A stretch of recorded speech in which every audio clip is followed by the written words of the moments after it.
Hi guys, it's Holly here at Faces. Welcome back to the Face It podcast. Today I'm here with the lovely Sarah and Abbie from Sarah Crawford Clinic and Academy.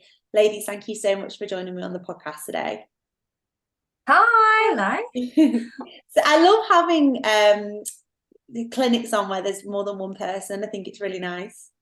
I don't know, I just like it. I did another one today. Really like it. So Sarah, do you want to just give us a bit of insight into how everything started, how you got into the industry, and how you built your business to where it is today? So we started almost 19 years ago, and I started predominantly as a beauty salon, and I used to get doctors and nurses in to do the aesthetics, because at the time I didn't think that anybody else could do it. And I had one of the nurses here, and I used to get involved quite a lot. I used to assist them and things like that. And one of the nurses said to me, "Why don't you do it? You'd be amazing." And I said to her, I didn't think I could. And she was like, "Yeah, of course you can." And that's how it started. So instead of employing these doctors and nurses, because that's all I thought, that's who I thought could do it, I trained myself, and that's where it started. Amazing. So when did the training side of things actually come into play for you then? So at what point did you think, do you know what, I really want to teach these aesthetic treatments to people? I thought about it for a long time, haven't I? I was always thinking about it. I was always talking about it. I was like, I really want to do this. And then me and Abbie were talking one day, and she was like, "Sarah, you just naturally teach people. Like, you really need to just go ahead and stop talking about it and do it." So 6 weeks later, 6 weeks later, we had a training academy. Yeah. I love that. And yeah, when we decide we're doing it, we're doing it. You know, between the two of it, we do it, and we do it, in our opinion, spot on, amazingly well. Yeah. And we want to be perfect in every aspect. I think the push come as well. You was talking about it, and then there was a lot of seeing people, practitioners, and people doing things, and you'd be like, even like in America, and you'd be like, "Oh my God, this is a so and look how bad this is," and I wonder how they was taught. Or there was young people out there being passed off and going, "I don't know what I'm doing, I'm really scared," and they would come to you and just talk to you, not even as a trainer, but just as advice from her, and she'd give it. And I was like, this is time that you start opening up an academy and actually training people where they feel confident, because people come to you anyway. Yeah, so it would be a good thing to do it. I had a lot of people. I still have a lot of practitioners, but before the academy, I had a lot of practitioners from different sources that would just contact me for advice. Yeah. And I will help anyone, whether you've trained with me or not. I will help you. And it kind of come from there, didn't it? I was answering so many people's questions where they'd had such bad training. I mean, one example, I was talking to 3 girls that had been to a well-known academy the other week, and they were all told to mix Azalor totally wrong. And they weren't told to use the little green syringe that it comes with. They were told to just get a normal 1 ml syringe, and they were just told totally wrong. And this same academy, which is a massive, massive academy, is also telling them that they don't need 40 mils of lemon bottle. They need 1 ml. And it's like, what? It's not going to work. Where it come from, wasn't it? That's all where it these started. little things were just like, do you know what, enough's enough now, and it's time to change it. Like, it might only make a small dent, you doing what you're doing, or it might take off and be one of the biggest academies because of how well it's done. But we do like to believe that everything you're doing is because we're trying to correct them things out there, and that's what you're trying to give the right information and really teach these people. And it's about the confidence. I'm noticing so many people coming in here that are doing advanced courses or expert courses, or just coming in because we've had people that we would just have on the course because we feel that they want to come in and they want to learn that day something they already learned and paid thousands for another course. They're coming in just for one day, paying a minimal charge or even free of charge to come in, just to get them people confident. because it's the right thing to do, to show them, you know, this is how it should be done, because they're not confident enough to go out. We had actually a friend of mine who was like, oh my God, Sarah, you're opening an academy. Why don't you tell me? I've just paid a deposit elsewhere. And obviously deposits aren't refundable. We've gone off with XYZ and done her training. And then she's messaged me. She's like, Sarah, I'm not confident in lip fillers. I injected 1/4 of a lip and was given my certificate and told, off you go. So I was actually doing a pathways course, and I said to her, come in on the lip filler day and, you know, listen to what I've got to say, listen to my class and inject some people. And when it come to her turn to inject, I was like, there you go. And she was like, and she was petrified, but yet they'd given her a certificate to say, off you go. Yeah, we've got a lady today we've secured a course with, and she's coming in to do a Botox and a foundation and advanced filler refresher day because she's just not confident in any of them. And she's paid out thousands already to train, got her certificates, but won't do it because she doesn't feel confident. Yeah. I would say there's too many academies, and I would say 99% of most of academies, if I'm being honest, they will give the certificates out regardless of if the student has had enough experience or if they should have that. And I think a lot of practitioners, they know that, so they'll book onto a course knowing that they're going to pay £1,000, for example, and they're going to get a certificate at the end. And I think that is where the off-qual qualifications are going to make it, if they come in as for regulation purposes, that's where it's going to really have an impact, because nobody should pay for a course and presume that they're going to pass it. And likewise, there's too many academies passing people when they're not offering enough models to practice on. Yeah, one thing we pride ourselves on is you have tons of models with us. Like literally, models isn't an issue. We've got a list as long as our arm for people wanting to be models for us, and we always have full models, don't we? Yeah, like we find a way, always we have tons of models, and if there ain't going to be someone, or I was trying to jump in so I can get something done, but we make sure that that's the main thing, the practicing the models. And we did a course the other day with a student, and the student wasn't confident. I wasn't confident in the student's ability. So I've said to her, she needs to come back for another full day. She's not getting her certificate until I'm confident that she's good enough to go out there and actually touch somebody's face. So we've actually booked her back for a second day. We haven't charged her. And she's coming back in. And if she then proves to me that she's good enough, she'll then get her certificate and not before. Exactly. And that's how it should be. That's how it should be. Yeah. It's just, there's I mean, nobody is going to be an expert in lip fillers after a 1 or 2 day course. Like, not a single person is going to be an expert, but you're doing quite all right. Yeah. Because you've got the best mentor, that's probably why. But you know, you're always going to have questions, you're always going to feel a bit nervous, of course, doing new treatments. But the insurance providers actually say you need to inject at least 2 models of that treatment before you can get insurance. Like, that is actually it should be more, but that is actually the bare minimum. And if people are doing 1/4 of a lip, also the poor models having 4 people inject their lips, that must be amazing.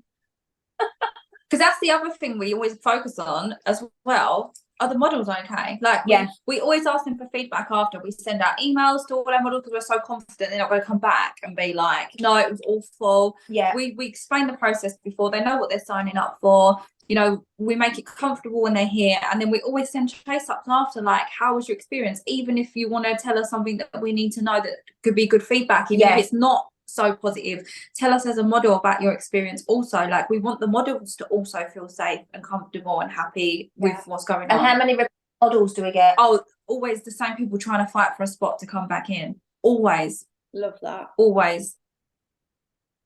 Amazing. So ladies, what sort of next for the academy then, in terms of like growth point of view, or extra courses you're going to be offering?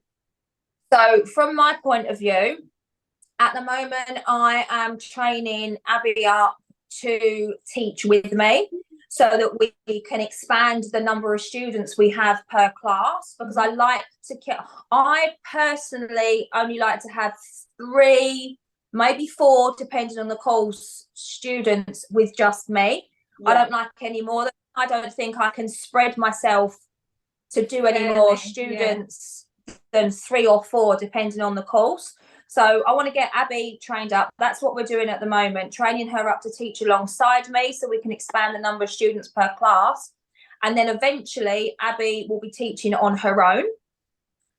So yeah, just expanding the academy in general, isn't it? Just literally growing on the academy, but quality there. 100%. Keeping it. So we don't want to grow too fast, too quick, to the point where we're losing what it's all about. What we're happy with doing. We'd rather it done smoothly and done correctly, and small, and then grow and be good, than be massive and be. I completely agree with you, ladies. Obviously, you've covered some of this already in what you've been saying, but what other things set you apart from other training academies? Because as we know, there are a lot out there which maybe are not offering the correct level of service and support to their students. One is our aftercare, our aftercare support, sorry. So with our own little WhatsApp group, it's got myself in it, it's got Abbie in it, it's got our other members of staff, Charlotte in it and Sian in it. So all 4 of us are in here, in the group, and all aesthetic trained. I've got some friends of mine that are in the support group as well that are aesthetic trained as well. So anyone that messages in that group chat knows they're going to be able to connect with at least one person that's experienced and that can help them. Yeah. And what else sets us apart? I think our friendly approach.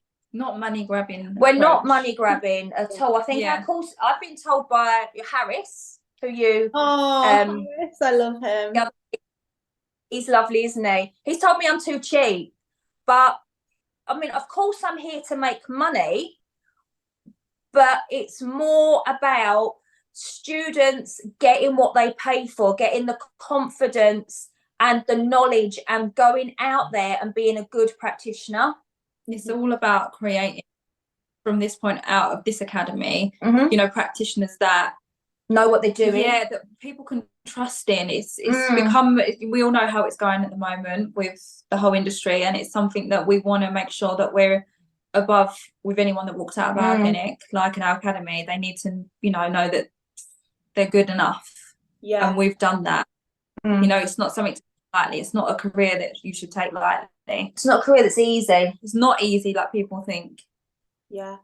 I think the amount of students that are quite confident, and then when it comes to their very first time, because they inject on fake lips and fake faces and all that before they go even anywhere near a person, but when they go, they're all confident, and when they actually go to inject that person, it's like I think until you're actually in that practitioner spot, when you're holding a needle above somebody, that's when it kind of sinks in, isn't it? But I love the core values that you ladies have in the business, especially what you were saying, Abbie, around how everybody is wanting to learn. So you're one of the main reasons why you've actually opened the academy is so that you can ensure people are learning correctly and safely, and money's a bonus, isn't it? So it's actually being like, okay, even if we can just train, I don't know, 30 people a month, or like even less than that, that's 30 people that we know are going to hopefully have successful businesses, are going to put their client safety first, are going to go out and feel confident in the treatments that they're trained in. And I think that is such a great approach to have as an academy, and every academy should have it like that. Yeah. Another thing, we don't sell a dream. No. We tell our students that it is going to be hard work getting your business off the ground. no business makes money overnight. They're going to have to put a lot of blood, sweat, sweat and tears into their business to actually make it successful. We don't tell them they're going to be making a certain amount of money within a certain amount of time, because it's just not realistic. Yeah. So we are probably a bit too brutally honest, aren't we? But it makes people also pick the right career path. It makes them actually decide, is this industry for you? You're going to get people coming into the industry that may not necessarily, because they've been sold a dream, or they think, I'm going to make loads of money overnight, so I'm going to go and do it. They're not then thinking about what. So we're trying to hope that we're people that want to be good practitioners, not for the money, but they want that as a career. And then working. Yeah, the types of people who would apply for one of the adverts where it's like a pink Bentley with the Burj Al Arab in the background saying, you will make £10,000 in your first month. The types of people that will apply for that course are not the students that you're wanting to attract, let's be honest. Because those are the students, yes, they might be ambitious, yes, they might be money hungry, which I think everyone is to some extent. But if your main motive around coming into this industry, like you say, Abbie, is for money, you're not going to be a successful practitioner at all. No, not at all. No, it's about the care. And I think that's one thing that comes across when we actually had a day yesterday when we was training, and I was in on the course, and I was sitting there, listening, watching how Sarah, because I'm learning, so I'm watching how Sarah's teaching, and I'm getting in on as many as I can. And then one of the girls was like, oh, are you not nervous about doing salon? And I said, I'm not nervous at all. And I think it's because I trust you so much, because I trust and watch her so much, and how much she cares for the clients and what she's doing with the students, that I don't have any fear. From the day I started training, it went away. And every day now, I think I don't worry, because I feel like I'm more knowledgeable than I could be, in this, than a lot of people where I'm at. I know, because I trust you so much and watch what she's done, and I trust how the complication side of things, I trust all of that, and how confident she is as a practitioner. It then spreads out on someone like myself and people that train with us. That's how I feel, and that's what good to train with someone like that. You're making me want to come and do some training. I speak to a lot of training academies, but there's very few. Because sometimes I think, if I was to train, who would I go to? Because I know so many academies, and there's very few that make me feel like that. You'd definitely be on my list, that's for sure. I think everything, like I said, your core values, your kind of ethos around the support side of things, how a practitioner should behave and what to expect on training and in this industry is literally bang on, and I couldn't have put it better myself. So I'm really pleased that everything's going really well for you ladies. Moving on to the treatment side of things. So obviously, Abbie, you're learning at the moment, which is fantastic. What treatments are you finding are really popular at the moment, Sarah, with your clients? So lips, we do tons of cheeks. Literally, people seem to come for us to cheeks and centre, don't they? Obviously, Botox, am I allowed to say that? Botox is always popular. And cock threads. We do a lot of cock threads, don't we? And I think done properly, the new one, obviously lemon bottle. Oh, lemon bottle. It's gone crazy. Lemon bottle's gone mad. The results we've had is crazy, but I think you've got to make sure that you're trained in it correctly. You've got to do lemon bottle right. I think lemon bottle has taken this industry by a storm. It's crazy. Yeah. It works. If it's correctly, it really, really works. Like you say, if done correctly. And if trained correctly. Definitely. Yeah. How could someone get that so wrong though? Because there's academies out there that, like I said, I speak to so many practitioners. So many practitioners have got my number from here, there, and everywhere, or on my Instagram or something. And they message me and they're like, oh, Sarah, you're getting such great results with lemon bottle. Why aren't I? And I'm like, well, how many are you injecting in that chin? And they're like, 1 mil. And I'm like, well, it should be 15. So if you're injecting 1 mil and you should be injecting 15, that's why you're not getting results, because there's nowhere near enough products. And they're being taught it's enough. And unfortunately, there's so many practitioners out there that are just getting hold of lemon bottle and thinking they can inject it the same as Aqualix, for example. Yeah. And it's totally different protocol. Yeah. Yeah, I suppose it's like saying, like qualifying in foundation filler and then having a go at doing your advanced areas, isn't it? Like different, completely different. There's going to be different protocols and everything.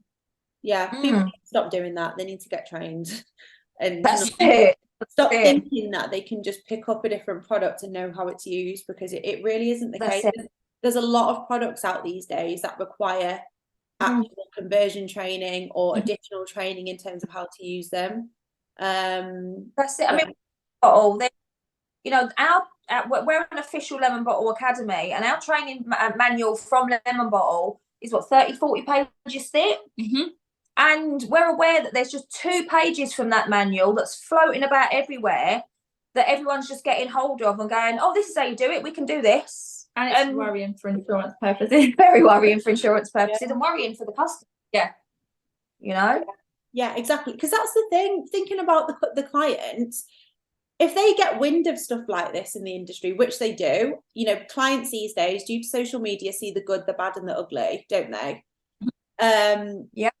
If clients start to kind of clock on that practitioners are doing things like this, it really just doesn't set them in a good light at all. No. And it probably, a lot of clients then probably think, well, I can just do it myself, which again is that's completely different thing to consider. Yeah. But yeah, where do you think kind of the treatment side of things is headed? Because this time last year, Lemon Bottle was maybe not even out yet or just out. Like, do you see anything else kind of coming really popular in the next 6 to 12 months? It's so hard, isn't it? I see skin boosters growing. I was just going to say skin boosters. We are getting so many inquiries for skin boosters at the minute. I think people have always underestimated the power of a skin booster. And the results that you can get, again, when it's done correctly, again, when you have the correct amount of treatments from it. I think skin boosters is definitely on the rise, isn't it? Yeah, 100%. Hollywood people use and we don't realise. Like, you know, when people will be like, oh, the Kardashians have loads of work done and they think they've actually had their face cut open. I don't think they do. I think they have all these and it's slowly creeping out the secrets. I think that's the kind of things they have. Another one of my treatments that I think is really underrated, and it's actually such a great treatment, is all variations of microneedling. Yeah, agreed. Yeah, so many people just are like me, but the results from it can be insane, can't they? Yeah, 100% underrated. And chin filler, so underrated. Oh yeah, chin filler. Oh my god, yes, love chin filler. Yes. I love it. Oh my god, yeah. What skin boosters do you like to use? I always like to ask this question because there's so many skin boosters coming out like every week. So I like to keep on top of what's out. You train with us in skin boosters, we teach you how to use absolutely tons of them. So we love 70 Heil, especially the fact that you can inject it in the lips. We love Profilo, we love Revs Pro 32, Revatrain HA20.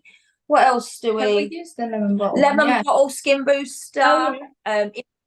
Aqua booster. We give our students, such a range of skin boosters to use in their training so they can decide which one they like and so that they can pick the right one for their client as well. So my personal favourite as to having myself is probably Revs Pro 32. It's very similar to Profilo. Yeah. I haven't skimmed. It's kind of identical, isn't it? Yeah, just a lot cheaper. Yeah. No, the thing is I was speaking to someone yesterday about dermal filler. There's so many fillers that are exactly the same product, made in the same factory, just packaged differently and priced differently. Such a con, really, isn't it? Like, you can pay £10 more than you need to, just because it's got a different brand name on it. Yeah, it's one of them. But Abbie, where are you kind of headed with your career then? And also, when did you join, Sarah? Because it sounds like you've been there for years. No. I joined the team. I come to the clinic February. Can't say the word properly. I come then, and then we was having chats over. I started basically as the floor sweeping receptionist, and now I'm here. And I was like, if you're gonna do it. And then I was like, well, I want to train. I want to be one of the best. So I was like, I'm going to start. And then as the days went on and the things that kept going, I'm like, I don't want to just go out into the world and be another practitioner that goes by themselves, and I leave here. And I was like, I feel so comfortable here in the clinic as it is. And then the opportunity started to come with the whole world teacher training, you know, assisted on courses. She's now been upgraded to my PA. What we call her my PTA. What does that mean? Personal assistant. Or I genuinely thought that you'd been. First, I thought you were related, and then checked each other. It's really sweet though, because you can tell that it works, whatever it is. Yeah. And do you know what, that's really important to students and clients, that comes across. Yeah, I weren't leaving. That's what I said straight away. I was like, I'm not passing my pathways and leaving and going off. I'm staying and I'm getting involved, and I want to be part of the academy. Yeah, Abbie's going to, obviously we're training her up to teach alongside me, and then she's going to be teaching on her own. But when she feels confident as well, she's going to have her own clinic day in here. Amazing. Do your own clients as well? Yeah, so I have like 1 day a week where I do that, and then the rest is just all academy. And just basically, for me, every day is just growing my knowledge in the industry, you know, and I just feel like I'm always learning. Always. And I guess you are too. Yeah, 100%. Always learning in this industry. But yeah, I'm learning. And again, I could just probably, because no one would know, I could probably just walk in and be a TA tomorrow and be like, right, I'm here, I'm helping. But we want to, again, do it properly. I want to make sure I know and feel comfortable and confident enough to be on that level. Yeah. And it's all just, with us, it's just time. We make sure we do everything in the right time. There's no rush. There's no rushing. Just, well, if I'm TA and she could then have 6 people in the room and we can make more money, we're not doing that. No, we're doing it the right way, because I want that for myself too in this industry. Yeah, because one day Sarah's not going to be there to hold my hand. Well, I'm going on holiday soon. No, not Oh no, do you know what, Abbie? I think as well, I bet it's nice because you can relate to the students. You know, you've been there quite recently, and you know, you can offer them that reassurance. You can, you know, just you can be on their level a little bit, and I bet that really helps when they're learning. That's exactly what she does. Like, she's in the class and she will say to the student, you know, like, that's how I felt when I was training the other whatever it was, and I know exactly how you feel because that's how I felt. And I think it really does put the students at ease, doesn't it? Yeah, 100%. And my famous line is always, you know, I don't get paid to say this. It's not that she's paying me, I promise. It's the truth. Like, I mean it. Especially like fillers. I think fillers is something that everyone gets really nervous to start with. And I remember my filler day on the pathways, and I was like, I'm just not going to turn up. I'm too scared. I can't do it. And then I remembered she knew where I live. And I just thought Sarah's going to come and hunt me down. So I had to come. And then I remember thinking, why was I so scared? Like, I'd had so much preparation, so much had happened before with Sarah. So I thought, no, there's no point in me being worried. And then I tell people that as well, like, don't worry, it will be fine. I know how they feel at that moment though, because it is scary. Yeah, it can be. Yeah, no, I think it clearly is working, like I say, with the two of you. And if anyone watching is interested in training, got any questions for Sarah or Abbie, even want to be a model, if anyone wants to be a model, we'll put all of the information in the description. Ladies, I've loved speaking with you. I want to come and visit you as well So I'll contact Yay! you about that. I'd love to come and visit you. Come with lunch. I'll come and train. I'll come and do a pathway course. But I loved speaking with you. I think you've offered some really valuable advice to anyone who's considering training. And yeah, I can't wait to see where your academy goes. So thank you so much. I've loved it. We're excited too.